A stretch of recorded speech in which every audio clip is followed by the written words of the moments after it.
हर हर महादेव दोस्तों, आपको स्वागत है हमारे YouTube चैनल भक्ति सागर में। दोस्तों, आप हमारे चैनल भक्ति सागर पहली बार देख रहे हैं तो सब्सक्राइब करना नहीं भूले। दोस्तों, सावन माह भगवान भोलेनाथ को बहुत ही प्रिय होता है। सावन में भक्त लोग भगवान भोलेनाथ को प्रसन्न करने के लिए कई उपाय करते हैं। भगवान भोलेनाथ को बेलपत्र चढ़ाते हैं, तुलसी का पत्ता चढ़ाते हैं, उनके ऊपर सिंदूर भी लगाते हैं, लेकिन उनको ये बात की जानकारी नहीं होती है कि भगवान भोलेनाथ को क्या क्या चढ़ाए और क्या क्या नहीं चढ़ाए। प्रिय दर्शकों, इस विषय में मैं आपसे एक कथा सुनाता हूं, जिसे आप लोग पूरा जरूर देखें, तभी ही समझ पाएंगे कि वह कौन सी चीज है जिसे भगवान भोलेनाथ पर चढ़ा दे तो देवों के देव महादेव प्रसन्न हो जाएं, और यह भी जान पाएंगे कि वह कौन सी चीज है जिसे भगवान भोलेनाथ को चढ़ा देने से भगवान शिव क्रोधित हो जाते हैं, ताकि आप वह चीज नहीं चढ़ा सके जिससे भगवान भोलेनाथ क्रोधित हो जाते हैं। प्रिय दर्शकों, आपसे निवेदन है कि वीडियो देखकर कमेंट में हर हर महादेव जरूर लिखें, क्योंकि अभी सावन का महीना चल रहा है। शायद भगवान भोलेनाथ की आपके ऊपर कृपा हो जाए। दोस्तों, अब बिना देर किए चलते हैं वीडियो की ओर। प्रिय दर्शकों, एक समय की बात है, किसी नगर में दो मित्र रहता था, एक कमल और दूसरे का नाम मदन। कमल बहुत ही गरीब था।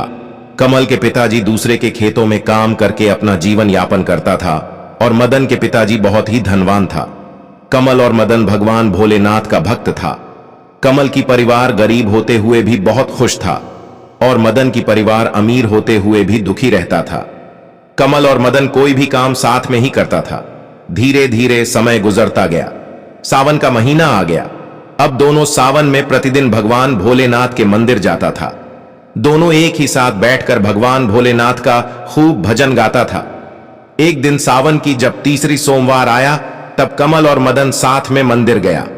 मदन भगवान शिव की पूजा करते करते इतना लीन हो गया कि वह भगवान शिवलिंग पर सिंदूर चढ़ा दिया, और जब कमल ने उसे सिंदूर चढ़ाते देखा तब वह मदन को मना भी किया, लेकिन मदन पूजा में लीन होने के कारण कमल के बातों पर ध्यान नहीं दिया। कुछ ही मिनटों के बाद दोनों मंदिर से वापस घर आ गया। इसी तरह दोनों मित्र सावन में रोज पूजा करने शिव मंदिर जाता था। कुछ दिनों के बाद से मदन के घर में खूब दरिद्रता आ गया। माता लक्ष्मी घर से चली गई।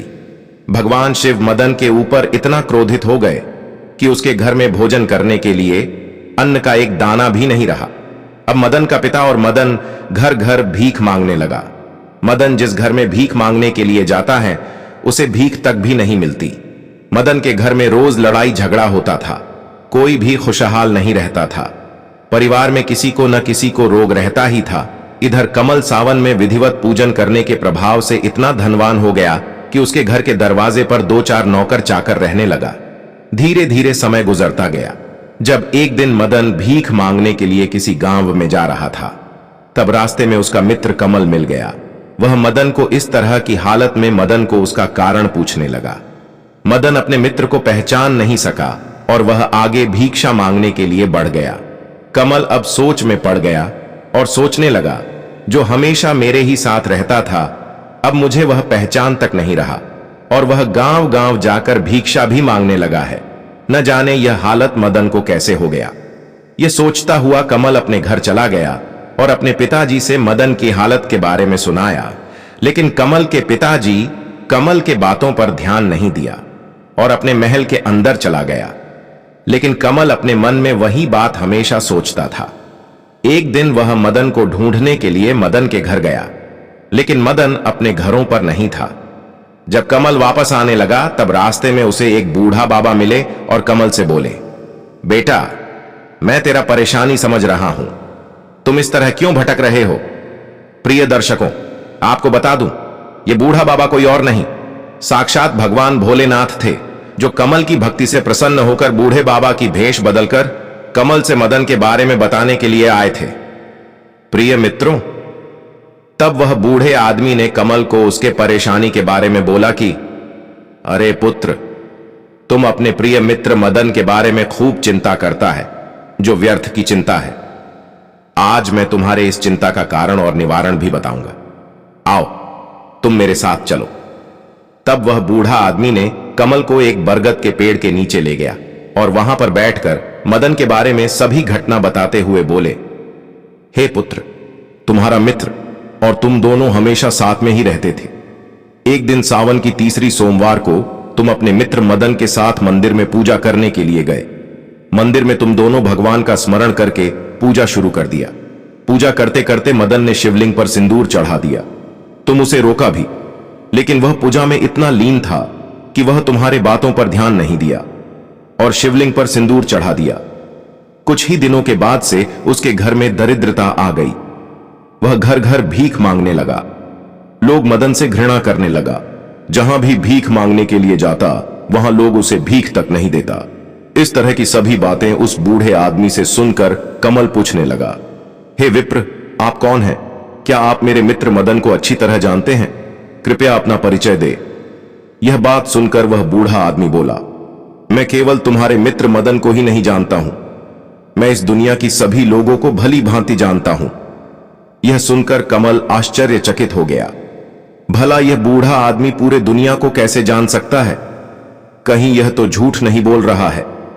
ऐसा मन में विचार कर उसने फिर से उस बूढ़े आदमी को पूछा, महात्मा, आप अपना शुद्ध परिचय दे, और जब इतना आप बता ही दिए हैं तो अब यह भी बता दो आप कि मदन का यह कष्ट कैसे दूर होगा। तब वह बूढ़ा आदमी ने बोला, पुत्र, तुम्हारा मित्र मदन आने वाली सावन माह की तीसरी सोमवार को ही शिव मंदिर जाकर भगवान भोलेनाथ से क्षमा याचना करेगा, तो भगवान भोलेनाथ जरूर मदन के अपराध को माफ कर देंगे और उसका फिर से सुखमय जीवन हो जाएगा। यह कहकर तब बूढ़ा रूपी भगवान भोलेनाथ ने कमल को दर्शन दिए। कमल भगवान भोलेनाथ को दर्शन पाकर धन्य हो गया। तब भगवान भोलेनाथ कहते हैं, हे पुत्र, तुम्हारा भक्ति में बहुत ही शक्ति था और तुम हमेशा दूसरे की भलाई के बारे में सोचा, जिसके कारण मुझे बूढ़ा आदमी के भेष में आना पड़ा। यह कहकर भगवान भोलेनाथ अंतर्ध्यान हो गए। प्रिय दर्शकों, आपको बता दूं कि भगवान भोलेनाथ को इन 9 वस्तुएं नहीं चढ़ाना चाहिए, जिसके कारण भगवान शिव क्रोधित हो जाते हैं। पहला, केतकी का फूल। दोस्तों, ब्रह्मा जी के साथ में जब केतनी ने झूठ का साथ दिया था, तब भगवान शिव ने उसे श्राप दिया था कि उनके पूजा में उजला फूल नहीं चढ़ाया जाएगा। दूसरा, हल्दी। भगवान भोलेनाथ पुरुष तत्व का प्रतीक माना गया है और हल्दी में माता लक्ष्मी का वास होता है, इसलिए हल्दी को भगवान शिवलिंग पर नहीं चढ़ाना चाहिए। तीसरा, कुमकुम या रोली। यह माता लक्ष्मी की सुहाग का प्रतीक होता है, जिसे भूलकर भी शिवलिंग पर नहीं चढ़ाना चाहिए। चौथा, तुलसी का पत्ता। तुलसी का पत्ता।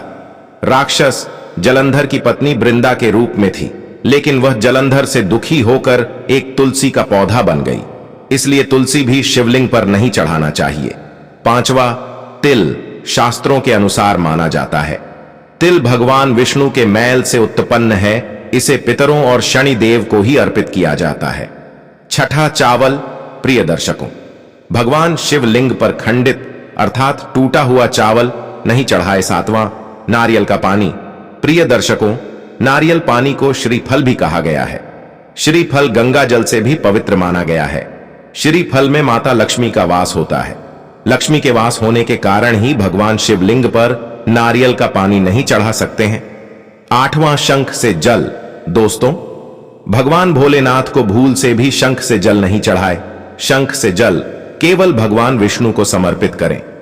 नौवां, सिंदूर। दोस्तों, भगवान शिव वैरागी हैं और वैरागी लोग अपने माथे पर भस्म की राख लगाते हैं, सिंदूर नहीं, इसलिए भगवान भोलेनाथ को सिंदूर नहीं लगाना चाहिए।